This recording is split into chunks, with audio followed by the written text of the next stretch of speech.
Hello दोस्तों, welcome to म्यूरी SKM classes. दोस्तों, इससे पहले देखिए हम लोग बात किए थे आई रूल की।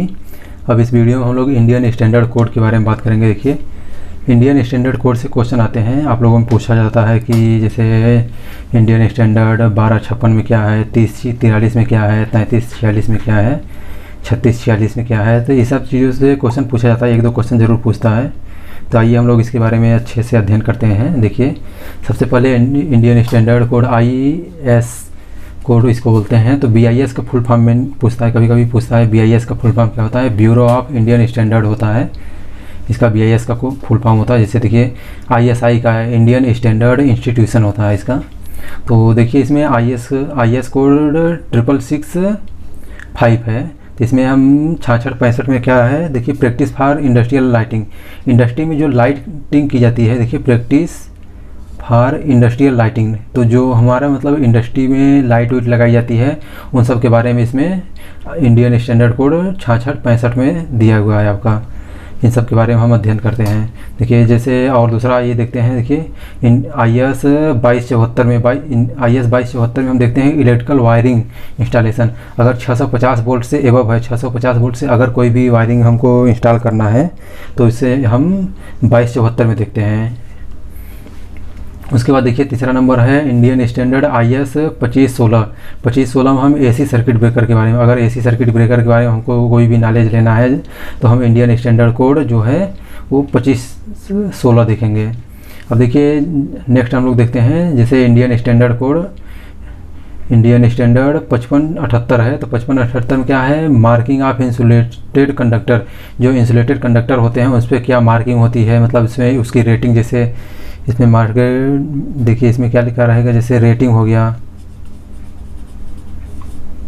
रेटिंग में क्या होता है, जैसे आपका देखिए वोल्टेज रेटिंग हो गया, वोल्टेज रेटिंग हो गया, करंट रेटिंग हो गया, उसकी पावर रेटिंग हो गई।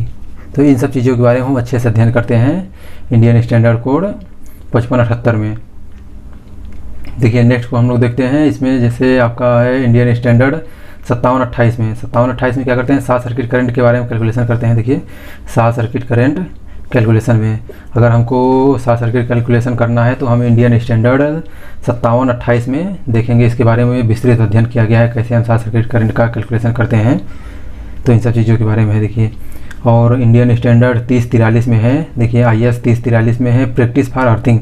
अर्थिंग के लिए मतलब कैसे कैसे अर्थिंग करना है, हमको कहाँ पर करना है। जैसे आपका अगर अर्थिंग करना है, ओवरहेड लाइन का अर्थिंग करना है, तो उसमें 1.6 किलोमीटर पे जैसे लाइन है, तो उसमें अगर इतना डिस्टेंस है तो उसमें कम से कम 4 जगह पर 4 पॉइंट पर हम वैसे मतलब कि जैसे मान लीजिए 1.6 किलोमीटर की अगर ये लाइन है तो यहाँ से 1 2 3 मान लीजिए लगभग 3 4 मतलब 4 जगह पे अर्थिंग कर देते हैं हम। तो इन सब चीज़ों के बारे में अध्ययन किया जाता है, अर्थिंग के बारे में। और आपका इंडियन स्टैंडर्ड कोड 3646 में है। देखिए 3646 में इल्यूमिनेशन के बारे में है। इल्यूमिनेशन के में जैसे कोई भी लाइटिंग के बारे में है, इन सब चीज़ों के बारे में इल्यूमिनेशन में है, कहाँ पर मतलब कैसा लाइट का यूज किया जाना चाहिए, इन सब के बारे में इल्यूमिनेशन है। और IS कोड देखिए नेक्स्ट है IS कोड 2189 में ऑटोमेटिक अलार्म सिस्टम है। जैसे कोई घंटी है तो अगर दरवाज़ा है या विंडो है, उसको हम जब ओपन करते हैं तो ऑटोमेटिक अलार्म चलने लगता है या अलार्म बजने लगता है। तो उन सब के बारे में अध्ययन करने के लिए ऑटोमेटिक अलार्म सिस्टम में तो हम इंडियन स्टैंडर्ड कोड 2189 में देखते हैं।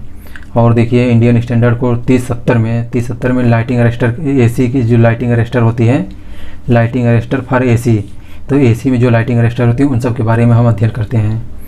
तो ये हो गया आपका। देखिए फिर नेक्स्ट क्वेश्चन है IS 1271 में क्या है, classification of insulating material for machine के लिए जो इंसुलेटिंग मटेरियल जैसे सुपर एनेमल कॉपर वायर में जो वार्निश के यूज किया जाता है, वार्निश जो यूज करते हैं तो उन सब चीज़ों के बारे में, या इसमें जैसे मशीन हो गया तो उसमें कौन सा हम लेयर का यूज करते हैं, इंसुलेटिंग मटेरियल जैसे यूज करते हैं, जूट का हो गया, रेजिन का हो गया, ये सब चीज़ों के बारे में हम अध्ययन करते हैं।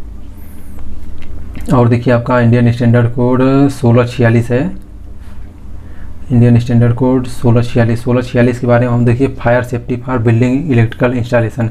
जैसे देखिए ये आपका 1646 में है, जैसे कोई बिल्डिंग है, बिल्डिंग में अगर हम इलेक्ट्रिकल वायरिंग कर रहे हैं, इलेक्ट्रिकल इंस्टॉल कर रहे हैं, उसमें अगर से आपका फायर लग जाता है, आग लग जाती है, तो उसमें हम कैसे मतलब सावधानी रखेंगे, कैसे सेफ्टी रखेंगे, इन सब चीज़ों के बारे में अच्छे से अध्ययन करते हैं रूल नंबर आपका IS कोड 1646 में।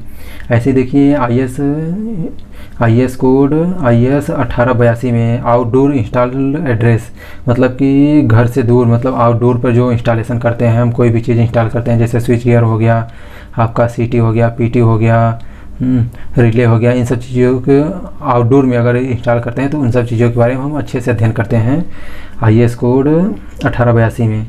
और देखिए जैसे आपका IS 2032 में है, 2032 में जिससे ग्राफ हो गया, सिंबल हो गया, इलेक्ट्रिकल सिंबल जो होते हैं, जिससे ग्राफिकल रिप्रेजेंटेशन के लिए सिंबल हो गए, ग्राफ हो गए, इन सब चीज़ों के बारे में, जैसे साइन वेव का सिंबल कैसा होता है, रेक्टिफायर का सिंबल कैसा होता है, इन सब चीज़ों के बारे में अगर हमको अध्ययन करना है तो हम इंडियन स्टैंडर्ड कोड 2032 में अच्छे से देखते हैं, इससे पूरा डिस्क्रिप्शन लिख दिया रहेगा।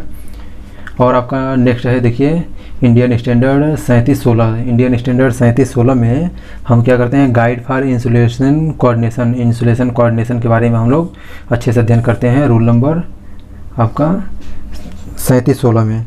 अब लास्ट है आपका इंडियन स्टैंडर्ड कोड 4146 में गाइड फॉर वोल्टेज ट्रांसफार्मर। जो वोल्टेज ट्रांसफार्मर होते हैं उन सब चीज़ों के बारे में हम अध्ययन करते हैं अच्छे से, कैसे मतलब इसको वोल्टेज ट्रांसफार्मर को कैसे हम प्रिकॉशन करना है, इसको PT बोलते हैं, पोटेंशियल ट्रांसफार्मर।